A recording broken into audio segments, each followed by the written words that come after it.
This is the Big O Show. This is the Big O Show. All righty, there he is. Let's go. Good morning, my brother, and welcome to the family. How you doing? Appreciate you, Big O. I'm doing awesome. How are you? I'm doing great, man. Can't complain. Just so you guys will know, Cameron will start next week on Tuesdays. He'll have his segment, and then on game days, he'll also be joining us. And so he'll be covering the NFL and the Miami Dolphins, obviously, because he does a little bit of both for the NFL Network. So good stuff there. Are you in town this weekend, or do they have you on assignment somewhere? I'm actually out of town, but I am not on assignment. I'm going to do a family trip up in Philly this weekend. Okay. So yeah, get a weekend off, and I'm gonna do a family trip, and then I got Thursday night football next week in Nashville with the Titans and 49ers. So your old stomping grounds. There you go. Old Nice. stomping grounds for sure. I like it. So a little cheesesteaks and then Tennessee next week. All right, Yeah, nothing wrong. chicken So that's their deal. So whenever I go to Philly, what's the place I have to go to have my cheesesteak? Oh, Ishkabibbles. Ishkabibbles on the south side. Definitely is where you want to go, off South Street. I'm not going to warn you, it's a little bit in the rougher side of town. So, you got to be prepped, but it's the best cheesesteaks you can get in Philly. I always go there. I'm planning to stop there this weekend. Everybody goes to like Jim's and Pat's and all these other kind of cliche spots. They have decent cheesesteaks. Ishkabibble has great cheesesteaks.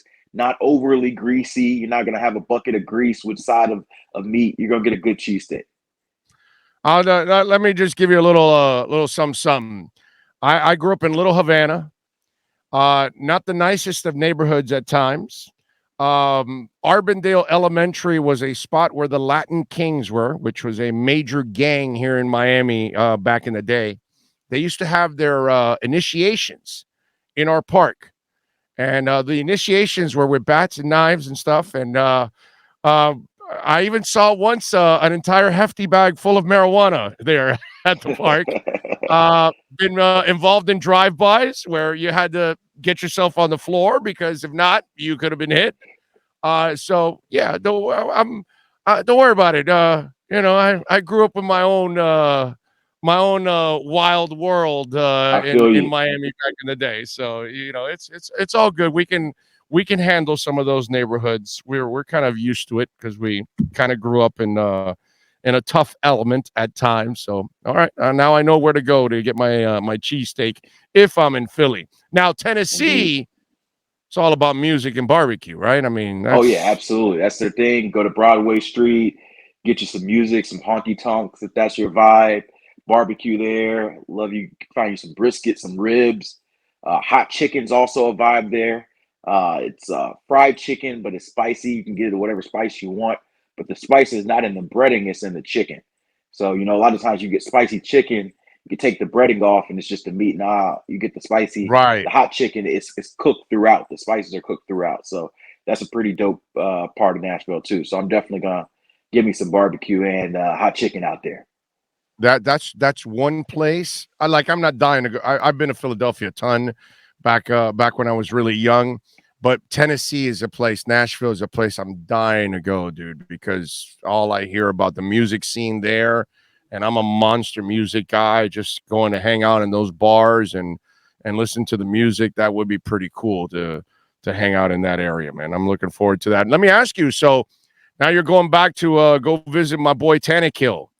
Were you a believer that he was ever a franchise guy? Because, I never believed that he was a franchise guy, even when he was lighting it up with Derrick Henry, because I always figured it was Derrick Henry, and he's kind of gotten exposed again now without Derrick Henry. So I'm wondering, where did you stand with Tannehill? Did you think he was a franchise guy or maybe just really a game manager on his best days? Yeah, I think it depends on how you view franchise guy. Like, do you view franchise guy as a guy you win a Super Bowl because? Then no, I don't think he was ever going to be the reason why you won. Right. A franchise guy for me is a difference maker. A difference maker. So that's me. Yeah, that's so a franchise for me, guy. I never viewed Tannehill as a guy that you can win because a difference maker. I viewed him as a guy, if you had the right things around him, everything around him offensive line, the running game, the defense, then you can Okay. win with them.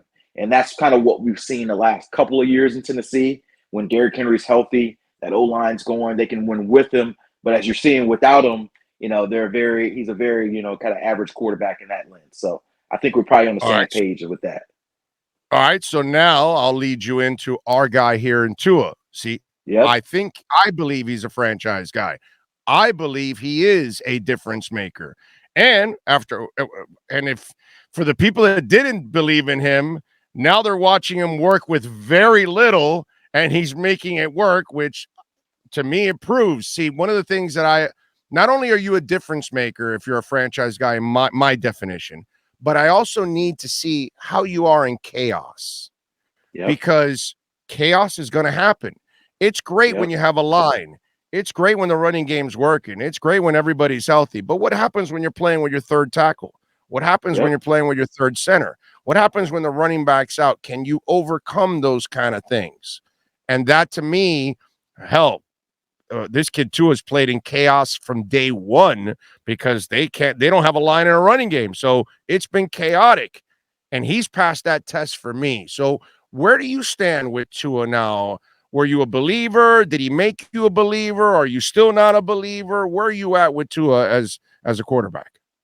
Oh man, I definitely was a believer when he first came here. I don't know if you remember, but when I was at ESPN, we did a draft special, and I had the saying that kind of rode through that week of scared money don't make no money, and I was trying to tell Chris Greer to pull the trigger. So I was a big Tua supporter. I thought that he had the it factor, the ability coming out of college to really be a guy that leads you to the Super Bowl. Now, I will say I did not see Justin Herbert playing as well as he has in the early part of his career. I thought he had a lot of inconsistencies in Oregon, and so I thought Tua was clearly the better option.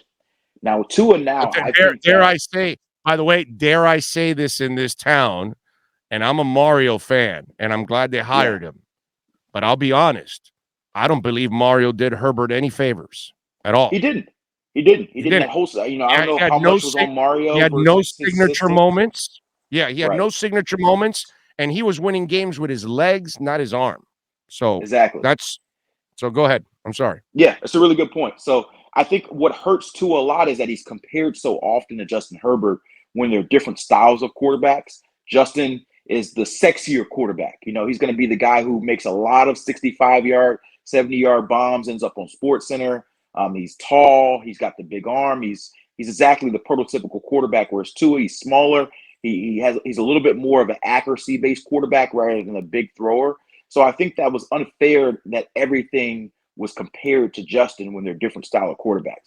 So for me, I think that Tua has shown a lot of growth in the second half of this year, particularly when he came back from injury.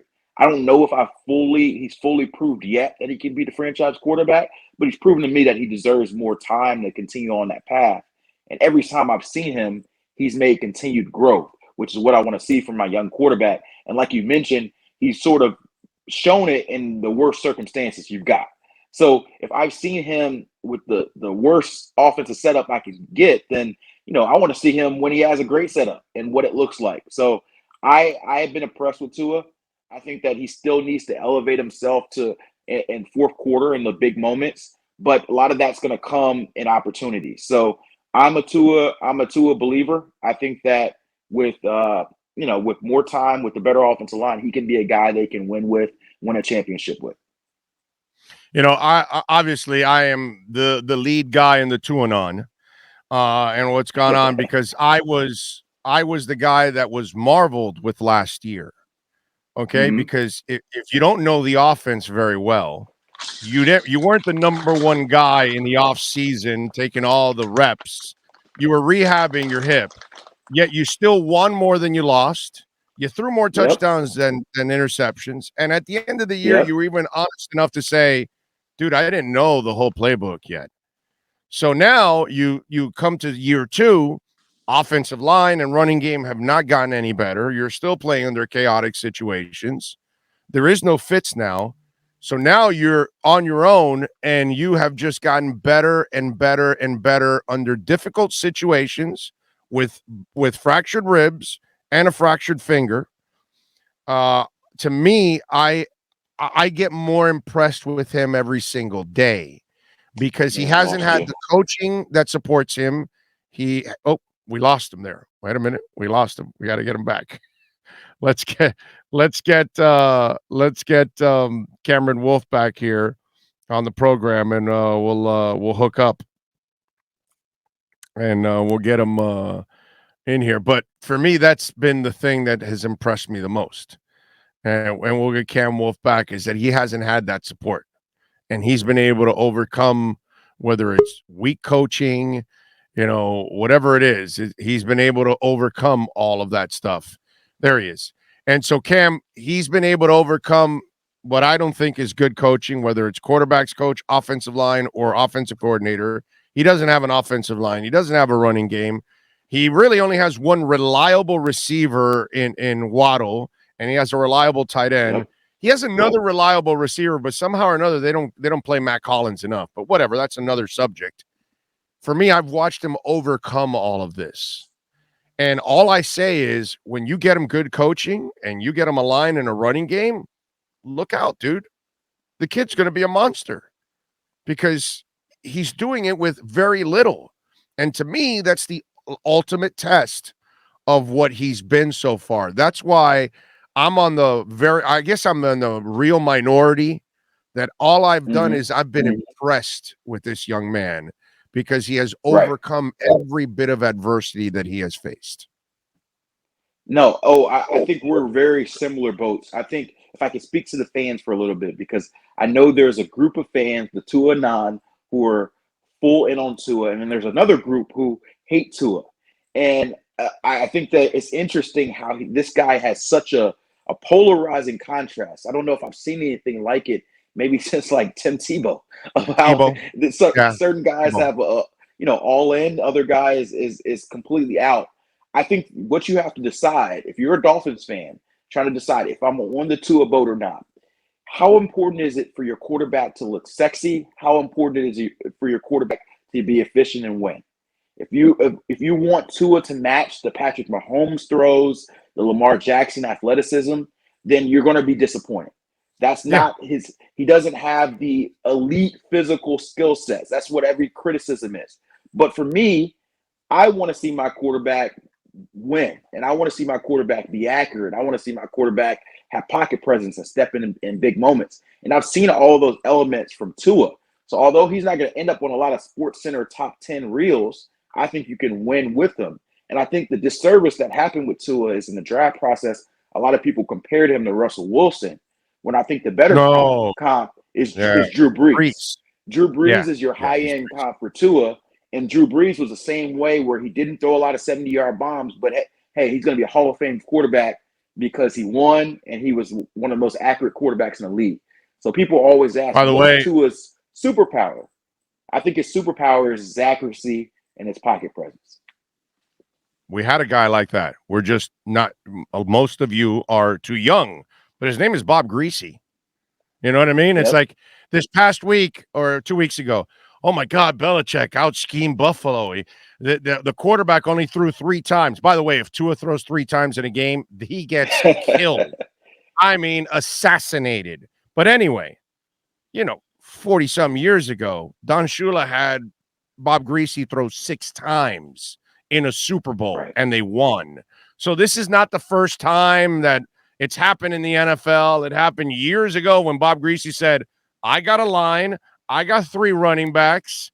I don't need to throw the ball because you can't stop me. Here we go. And, when you have a Hall of Fame line and Hall of Fame backs, well, then, you're gonna do what you have to do to win the game. And Bob Greasy was just like Tua, not a big receiver, not a big arm, super accurate, super smart, and that's it. And he won.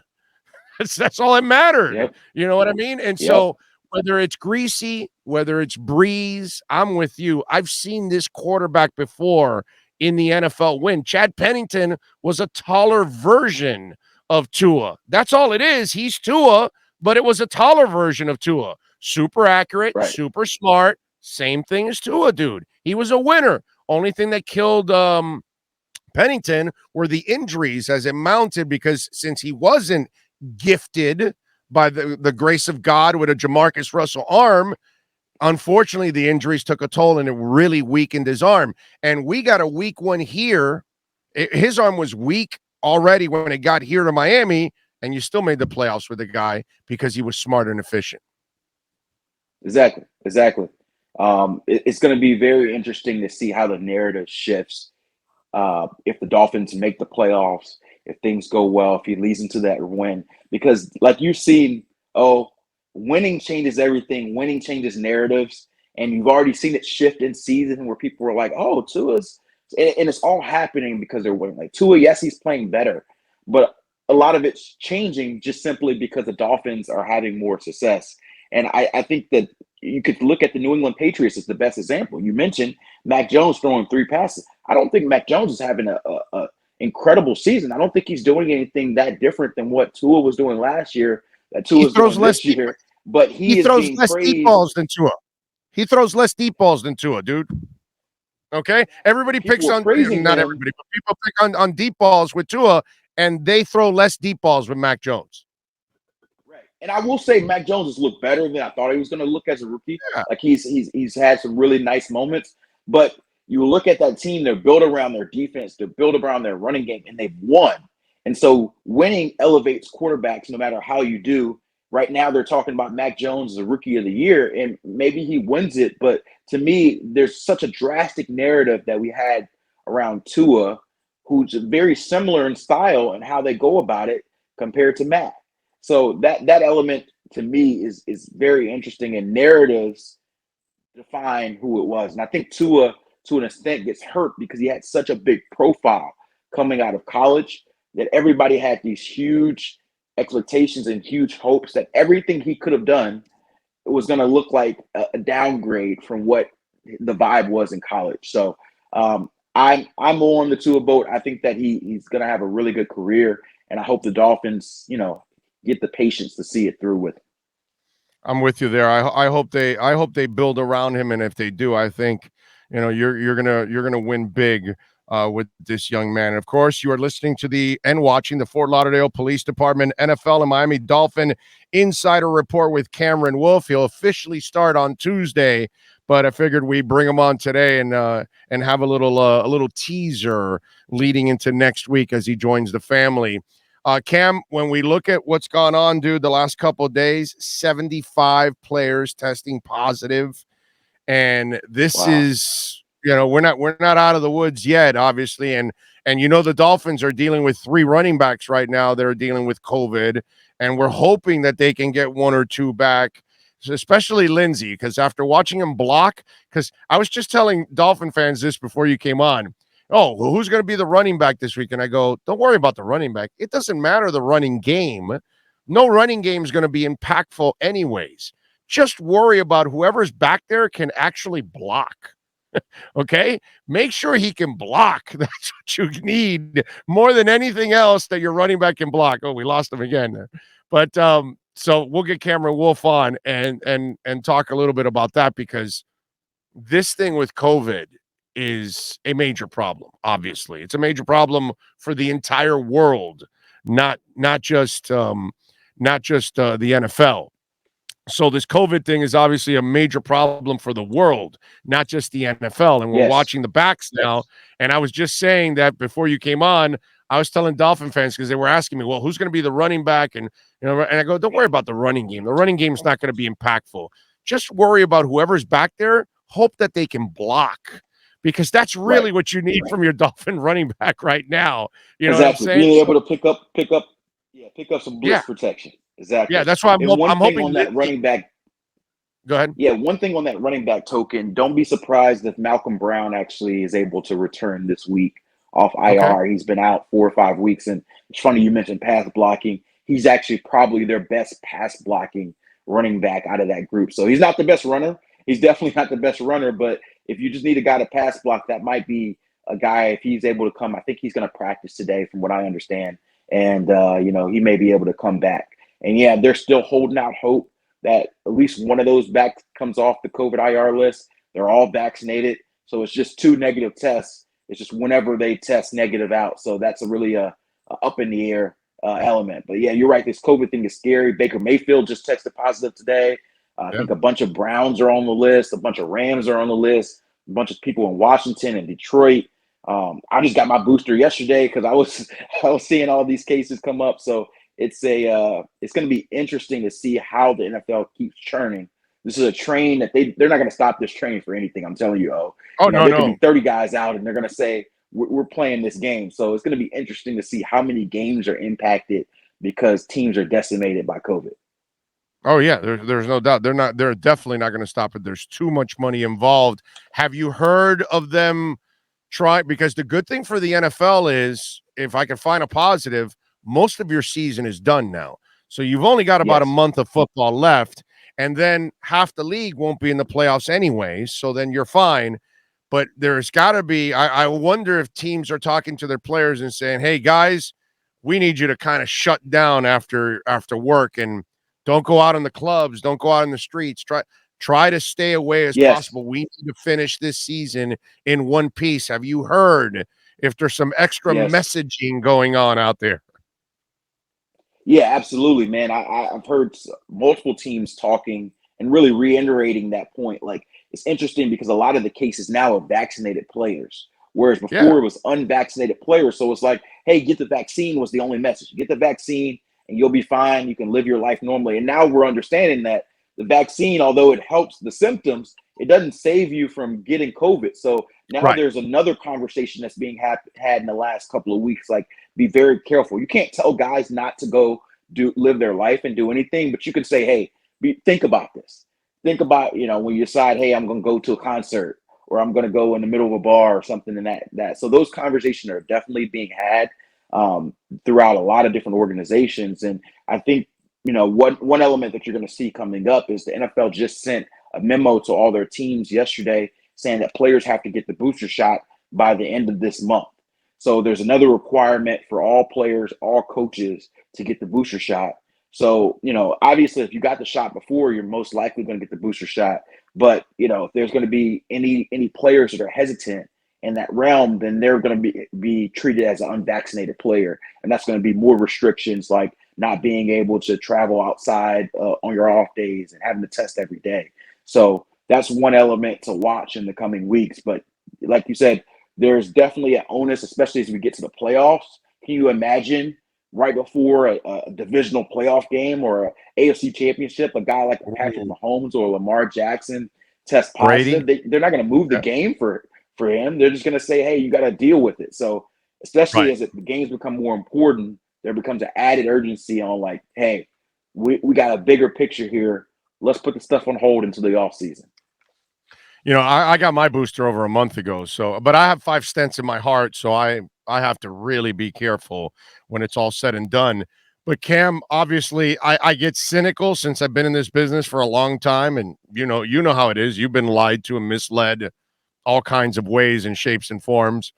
I do wonder how many fake cards are still out there, because I'm watching players test positive and I'm watching NBA players now. And NBA, you think the NFL has a problem. Oh my God. The NBA has way more games and travel.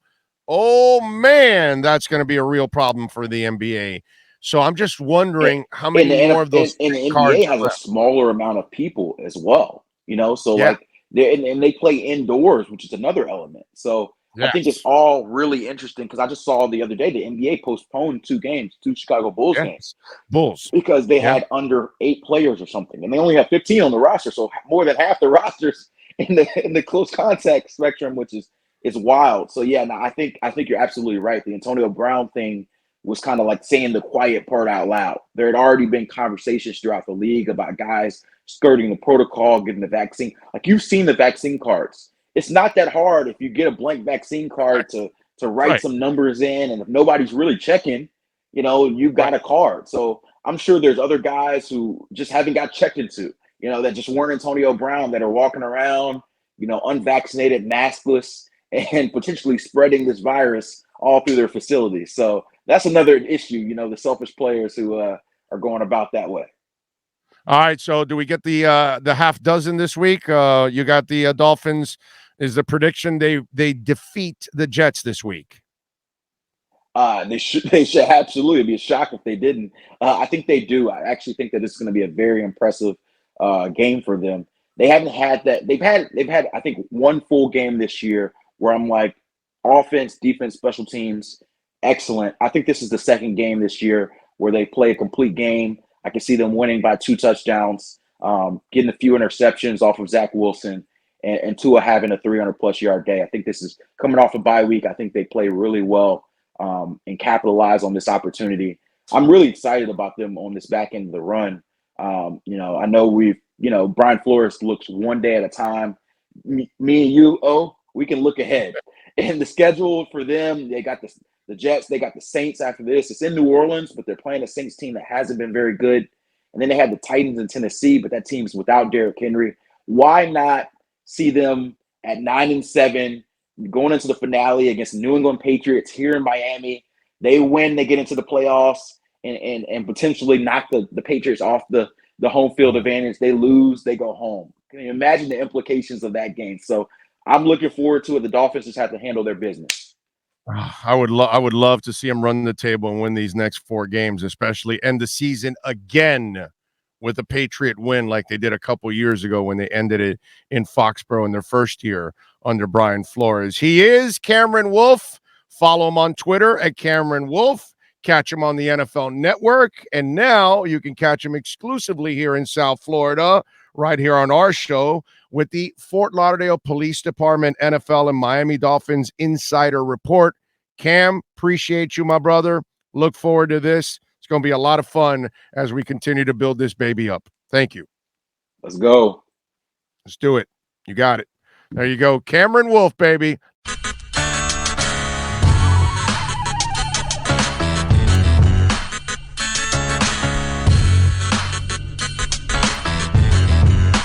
This is the Big O Show.